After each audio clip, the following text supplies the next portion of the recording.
ಹಿಂದೂ ಧರ್ಮಕ್ಕೂ ಇಸ್ಲಾಂ ಮತ್ತು ಕ್ರಿಶ್ಚಿಯಾನಿಟಿ, ಜುಡೇಯಿಸಂ ಅಂತ ಬೇರೆ ಬೇರೆ ಒಂದು ಮತಗಳಿಗೂ ಏನು ವ್ಯತ್ಯಾಸ? ಈ ಎಲ್ಲ ಬೇರೆ ಮತಗಳ ಒಂದು ಹೋಲಿ ಬುಕ್ಸ್ ಅಂತ ನಾವೇನ್ ಕರಿತೀವಿ, ಆ ಪುಸ್ತಕಗಳಿದೆ, ಅವು ನಂಬಿಕೆಯ ಮೇಲೆ ನಿಂತಿರುವಂತಹ ಒಂದು ಮತಗಳು. They stand on the strength of belief. ಹೀಗಾಯ್ತು, ಈ ರೀತಿಯ ಸಂದೇಶ ಇವರು ಅವತಾರ ಆಗಿದ್ರು, ಇವ್ರಿಗೆ ಹೇಳಿದ್ರು, is the last prophet, is the son of God, ಇದನ್ನ ನಂಬಬೇಕು. ನಂಬಿಕೆಯ ಮೇಲೆ ಇರುವಂತಹ ಒಂದು ಮತಗಳು. ನೀವು ನಂಬಲಿಲ್ಲ ಅಂತಂದ್ರೆ ಇವರ ಹೆರಿಟಿಕ್. ನೀವು ಧರ್ಮದ ಮೆಂಬರ್ಶಿಪ್ಗೆ ನಿಮಗೆ ಅವಕಾಶ ಇಲ್ಲ, ನೀವು ನಂಬಲಿಲ್ಲ.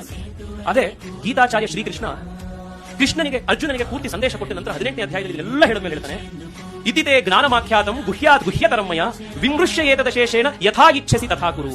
ಏನಿದರ್ಥ? ಎಲೆ ಅರ್ಜುನ, ಇಲ್ಲಿಯವರೆಗೆ ನಾನು ನಿನಗೆ ಅತ್ಯಂತ ಗುಹ್ಯವಾಗಿರುವಂತಹ ಸಾಕಷ್ಟು ವಿಚಾರಗಳನ್ನು ನೀನು ಹೇಳಿದ್ದೀನಿ. ಆದ್ರೆ ಇನ್ ಮುಂದೆ ನೀನು ಮಾಡಬೇಕಾಗಿರೋದು ಏನು? ನಾನು ಹೇಳಿದ್ದೀನಿ ಅನ್ನೋ ಕಾರಣಕ್ಕೆ ಕಣ್ಮುಚ್ಚಿ ನಾನು ಹೇಳಿರೋದನ್ನೆಲ್ಲ ನೀವು ಪಾಲಿಸಬೇಡ. ವಿಮೃಶ್ಯ ಏತದ ಶೇಷೇಣ, ನಾನು ಹೇಳಿರುವಂತಹ ಮಾತಿನ ಬಗ್ಗೆ ವಿಮರ್ಶೆ ಮಾಡು, ಕಾಂಟೆಂಪ್ಲೇಟ್, ಇಂಟ್ರಾಸ್ಪೆಕ್ಟ್, ಥಿಂಕ್.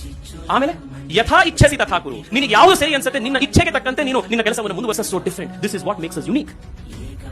ನಂಬು ಅಂತ ಭಗವದ್ಗೀತೆ ಹೇಳಿಲ್ಲ, ವಿಮರ್ಶೆ ಮಾಡು ಅಂತ ಭಗವದ್ಗೀತೆ ಹೇಳಿದೆ. ನಾನು ಹೇಳಿದ್ದನ್ನ ಕಣ್ಮುಚ್ಚಿ ಕೇಳು ಅಂತ ಹೇಳಿಲ್ಲ, ಯಥಾ ಇಚ್ಛಸಿ ತಥಾ ಕುರು ಅಂತ ಭಗವದ್ಗೀತೆ ಶ್ರೀಕೃಷ್ಣ.